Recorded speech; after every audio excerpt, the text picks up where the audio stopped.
Champions ట్రోఫీలో Dubai వేదికగా దాయాదుల cricket సమరం స్టార్ట్ అయింది. టాస్ గెలిచిన పాక్ కెప్టెన్ రిజ్వాన్ బ్యాటింగ్ ఎంచుకున్నాడు.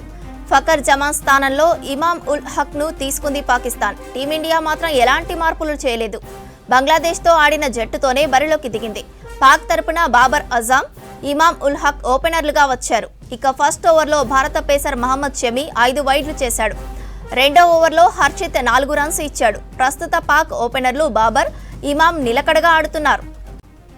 మరిన్ని డీటెయిల్స్ అనిల్ అందిస్తారు. భారత్ పాకిస్తాన్ మ్యాచ్ అప్డేట్స్ ఏంటి అనిల్?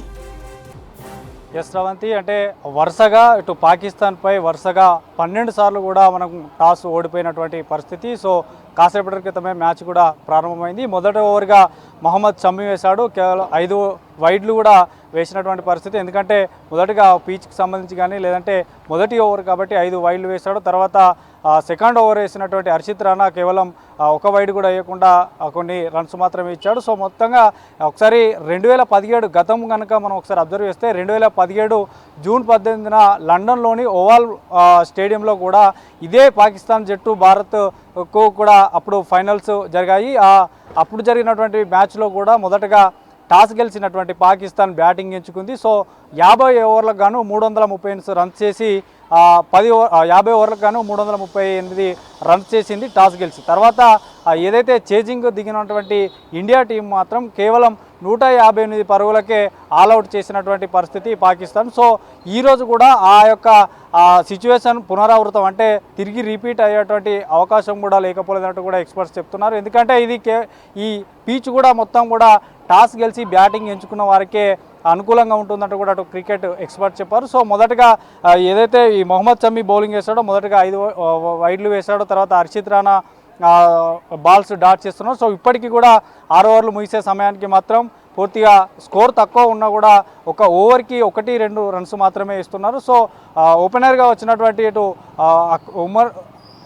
ఓపెనర్గా వచ్చినటువంటి ఏదైతే బాబర్ అజంతో పాటు ఇమామ్ ఉల్ హక్ ఈ ఇద్దరు కూడా చాలా నిలకడగా ఆడుతున్నారు. సో ఎవరైతే ఈ మొదటగా ఉన్నటువంటి ఓపెనర్స్తో పాటు ఫస్ట్ డౌన్ సెకండ్ డౌన్ మాత్రం ఖచ్చితంగా అవుట్ చేయగలిగితేనే, స్కోరు కట్టడి చేయగలిగితేనే చేజింగ్లో మనకి తక్కువ స్కోరు ఉంటుంది. ఖచ్చితంగా ఈ మ్యాచ్ విన్ అయ్యేటువంటి అవకాశం ఉంటుంది. సో వరుసగా 12 సార్లు కూడా ఈ టాస్ ఓడిపోవడం కూడా మనకు ఒక చేదు అనుభవమే చెప్పొచ్చు. సో ఇంకా అంటే ఇప్పుడే మొదలైంది కాబట్టి మ్యాచ్ అప్డేట్స్ మనకు వస్తూనే ఉంటాయి. సో పూర్తిగా ఇటు ఏదైతే ఫకర్ జమాన్ ప్లేస్లో మాత్రం ఇమామ్ ఉల్ హక్ను చేర్చుకున్నట్లు అటు పాకిస్తాన్కి సంబంధించిన టీం వెల్లడించింది. ఇక బంగ్లాదేశ్తో జరిగినటువంటి టీంనే ఇప్పుడు కూడా మనం కొనసాగిస్తున్నాము.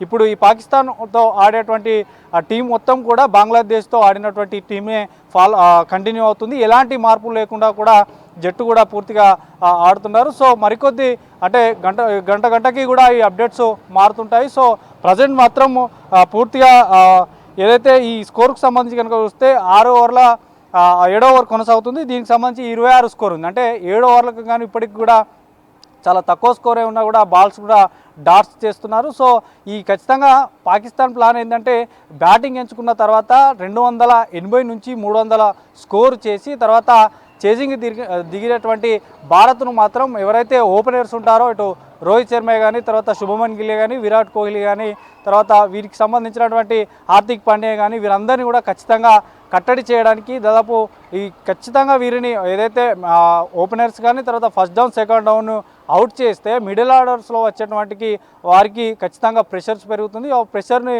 ఖచ్చితంగా వీరు ఏదైతే పాకిస్తాన్ ఒక టీం కూడా పూర్తిగా వీరందరినీ కూడా ఖచ్చితంగా కట్టడి చేయాలనే ఒక ఉద్దేశంతో ఉన్నారు. సో ఖచ్చితంగా జరగబోయేటువంటి ఇప్పుడు ఎంతైతే స్కోర్ చేయగలుగుతారో ఈ స్కోర్ను మాత్రం ఖచ్చితంగా 250 బిలో లోపే వీరందరినీ ఆల్అవుట్ చేస్తే కనుక మనం చేజింగ్ చేయడానికి చాలా ఆస్కారం ఉంటుందంటే గెలిచేటువంటి అవకాశాలు ఉంటాయి. అంటే గతంలో కూడా ఈ దుబాయ్ వేదికలో జరిగినటువంటి మ్యాచ్లో మాత్రం చేజింగ్లో 250, 260 ఎబో ఉన్న టీంలు కూడా ఎవరు కూడా చేయలేకపోయారు. కాబట్టి పాకిస్తాన్ కొంత ఉత్కంఠ మ్యాచ్ అనే చెప్పవచ్చు, చాలా టఫ్ ఫైట్ అనే చెప్పవచ్చు. ఎందుకంటే బ్యాటింగ్ ఎంచుకున్నారు కాబట్టి పిచ్ బ్యాటింగ్కి అనుకూలిస్తుంది కాబట్టి. సో ఖచ్చితంగా చేజింగ్లో కూడా మన ఇండియా టీంకి సంబంధించి మాత్రం ఖచ్చితంగా ఓపెనర్స్ కానీ ఫస్ట్ డౌన్ సెకండ్ డౌన్ దిగేవారు కానీ చాలా చూసుకుంటూ ఆడాల్సి ఉంటుంది. ఎందుకంటే మిడిల్ ఆర్డర్స్ పైన ఎలాంటి ఎఫెక్ట్ ప్రెషర్ ఉండకూడదు. ఎందుకంటే ఎక్కువ స్కోర్ పోతే ఖచ్చితంగా వారిపైన వీరు అవుట్ అయితే ప్రెషర్ ఉంటుంది కాబట్టి సో అలాంటి వారు అలాంటి